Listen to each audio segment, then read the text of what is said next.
Les voyages ne se passent pas toujours comme prévu. Et celui-ci, vous allez voir, est pas mal dans son genre. Je vous amène le long des côtes des Pays-Bas, Belgique et France pour un voyage entre Amsterdam et Paris.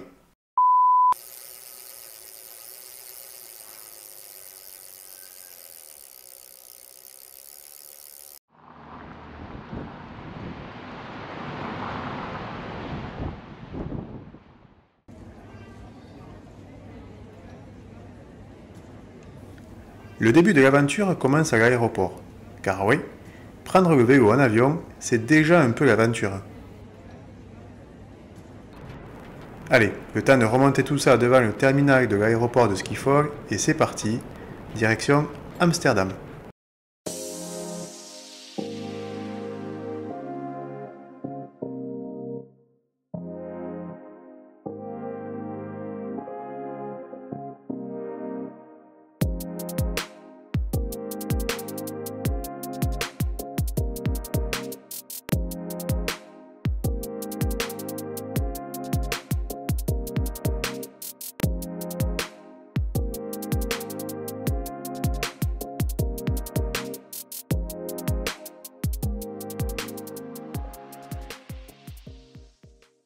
Deux choses nous frappent d'emblée. Nous roulons sur des routes cyclables sans jamais côtoyer les voitures, ce qui est super confortable. Par contre, le Hollandais doit avoir la tête dure car pas un seul ne porte de casque, contrairement à nous. Visiter Amsterdam à vélo, c'est un peu comme faire l'Australie en kangourou. C'est visiter à la mode locale. Nous nous fondons parmi les 500 000 cyclistes quotidiens de la ville. Ça vous paraît beaucoup? Regardez plutôt la taille du parking à vélo à côté de la gare. Impressionnant, non? Nous passons une journée entière à déambuler au bord des canaux de la capitale.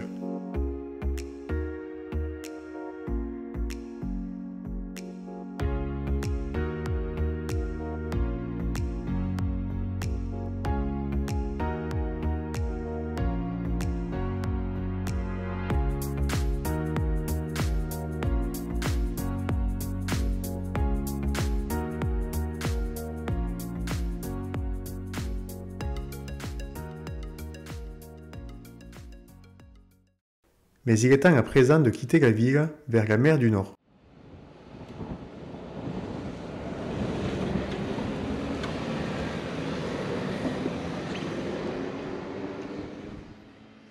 Pour ça, rien de compliqué, il suffit d'emprunter une de ces autoroutes cyclables.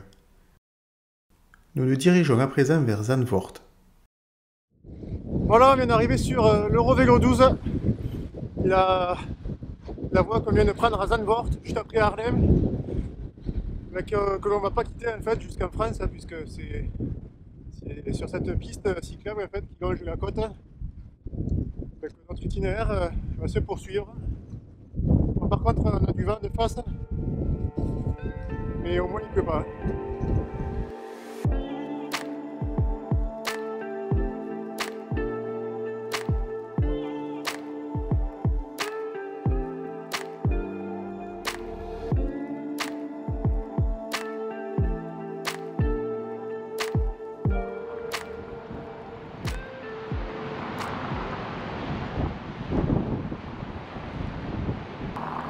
C'est aussi ici que nous rencontrons la mer du Nord.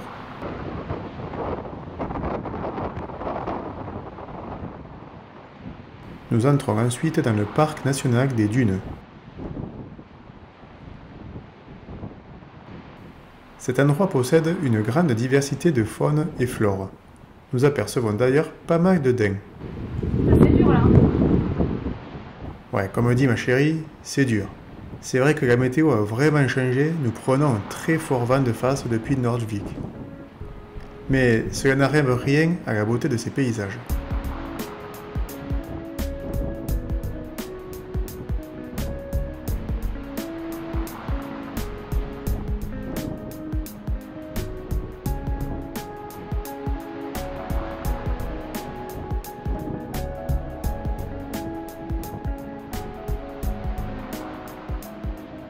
Nous passons ensuite par La Haye, où l'on ne s'attarde pas car, en cette fin de premier jour, avec ce vent, nous en avons vraiment plein les pattes. Au matin du deuxième jour, le vent souffle déjà assez fort au moment de partir.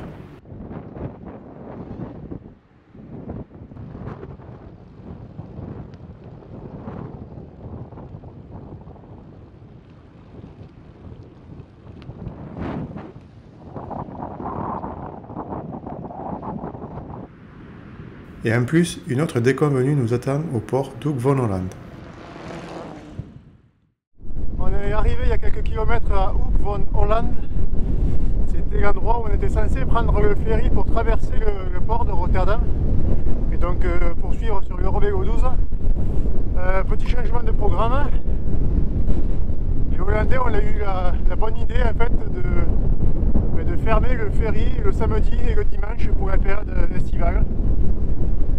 Ce qui est plutôt une bonne idée, je trouve. Bref, du coup on est obligé de remonter le fleuve en direction de Rotterdam. Je sais pas trop sur combien de kilomètres, parce qu'il n'y a pas l'air d'avoir de pont. On va voir s'il y a un autre ferry un petit peu plus loin. Tout ça sous un vent assez fort. Mais bon, on a les bateaux à côté de nous.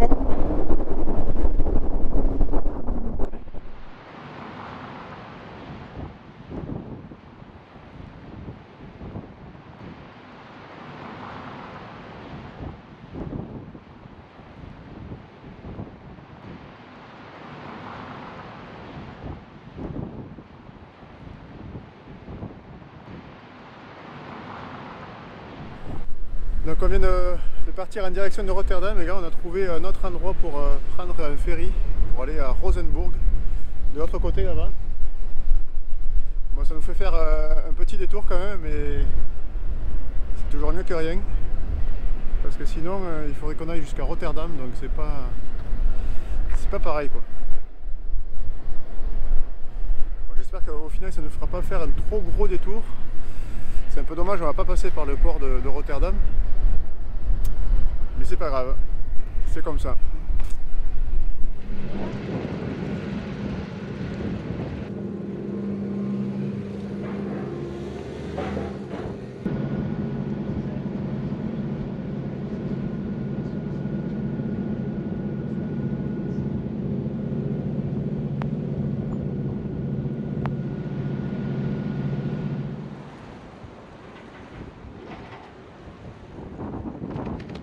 Dommage, ce détour nous fait éviter le passage à travers le plus grand port européen.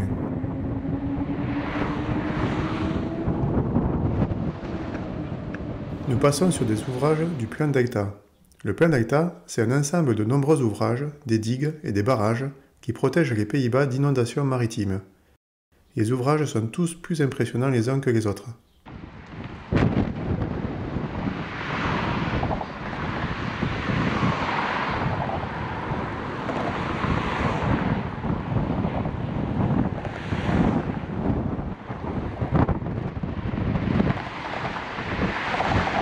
On est juste après Hoedorp, sur la côte là, et le vent est redevenu à la même intensité qu'hier. Franchement c'est épuisant de pédaler avec autant de vent. Là on longe la route parce que à plusieurs endroits on doit franchir le delta là, du fleuve. Et du coup il n'y a qu'une piste. Il reste 25 km. On devrait y arriver.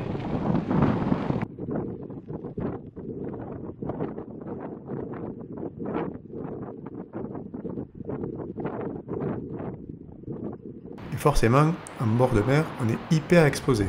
Alors sur cette digue de 6 km et en fin de journée, c'est vraiment dur de garder le moral.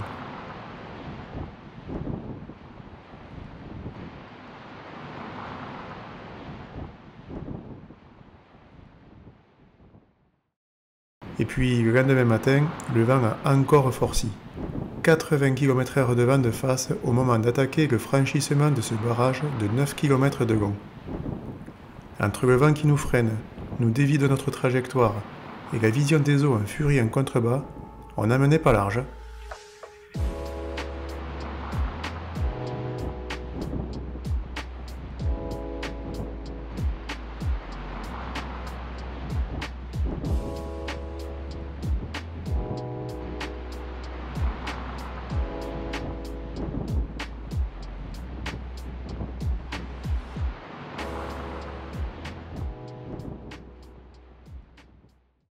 on change de nouveau notre itinéraire pour rentrer dans les terres et s'éloigner ainsi du bord de mer.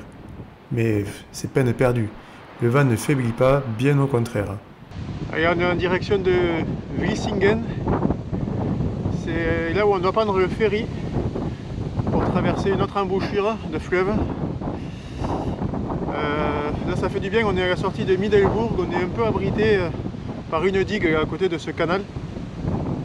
Ce qui permet de se reposer un peu parce que depuis ce matin le vent n'arrête pas, c'est la journée où le vent est le plus fort. Donc autant vous dire que pour traverser le barrage tout à l'heure, c'était l'enfer.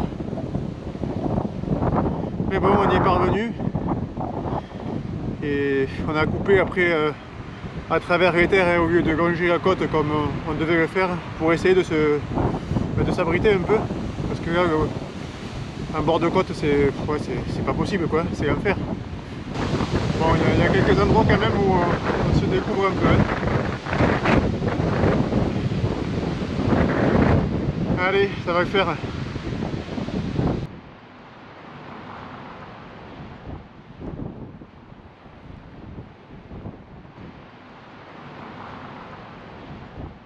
Le moral est au plus bas et le plaisir n'y est pas dans ces conditions.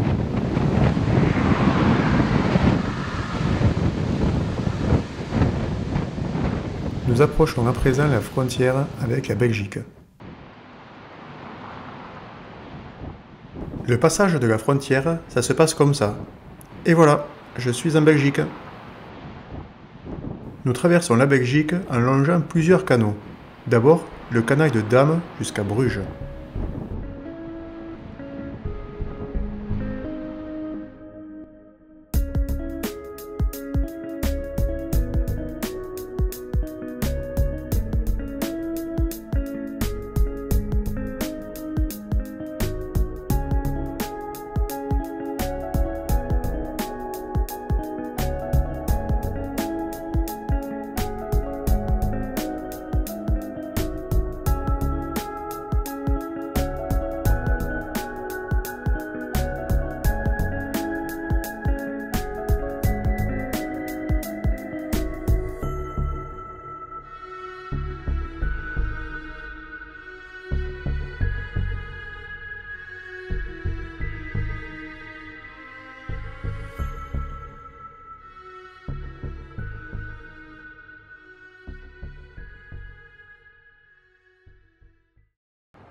Bruges, nous y faisons d'ailleurs une halte le temps d'une journée.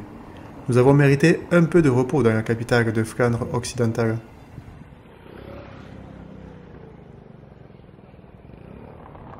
Et puis, il faut avouer que cette ville a du charme, avec ses nombreux canaux, son chocolat et ses waffles.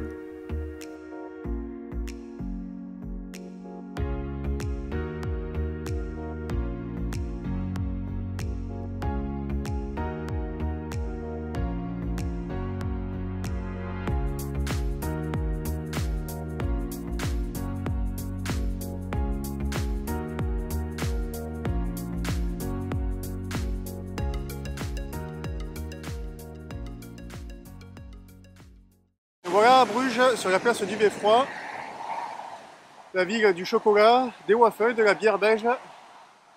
On en a bien profité là, pendant cette journée de repos. Ça a reposé les organismes, fait du bien à la tête. Maintenant, direction la France.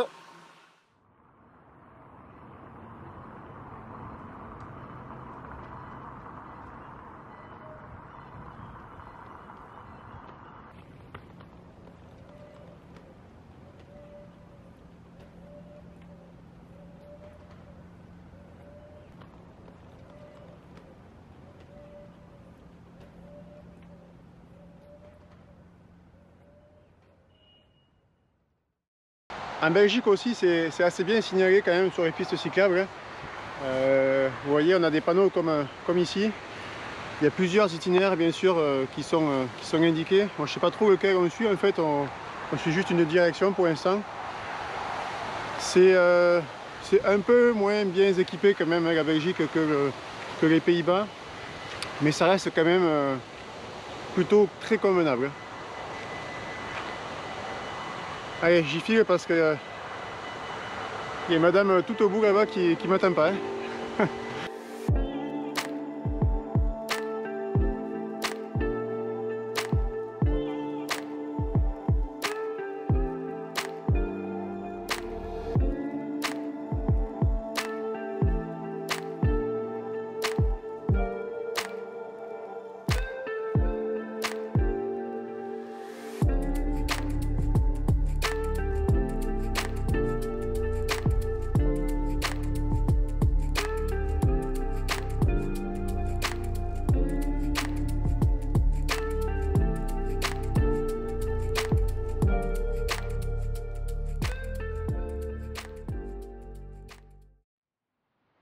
Nous nous dirigeons vers notre cher pays en suivant le canal vers Ostende, puis Nieuwpoort, avant d'approcher la frontière.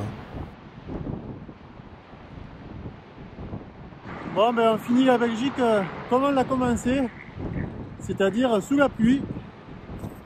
Il doit nous rester même pas 5 km pour arriver à la frontière à Bredune.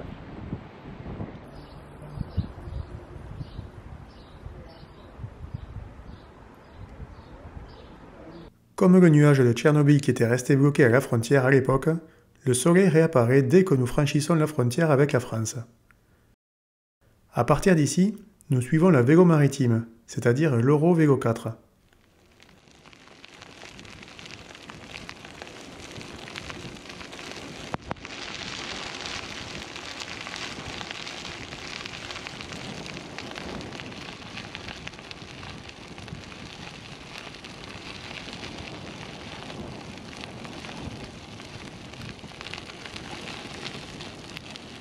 Nous arrivons maintenant à Dunkerque.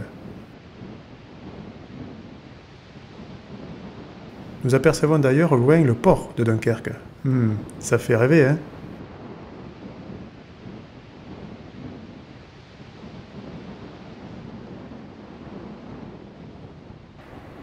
Nous traversons ensuite Calais.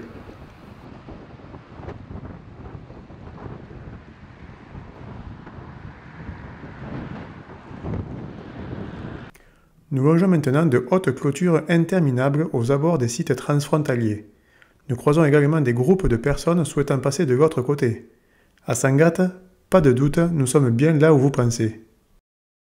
Le paysage se découvre, laissant apparaître la mer. Les côtes anglaises sont toutes proches, mais nous sommes à découvert et le vent ne nous fait aucun cadeau à l'approche de la montée vers le cap Grinet. Du vent depuis le départ, et cette première montée auront raison de Célia.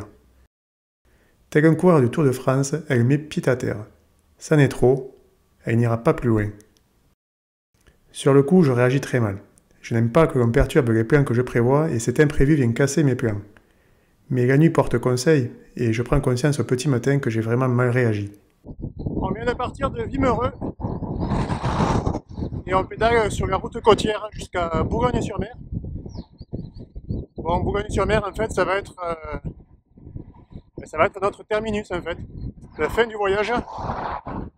On va pas aller jusqu'à Paris en vélo. Pourquoi? Bon, mais on a décidé de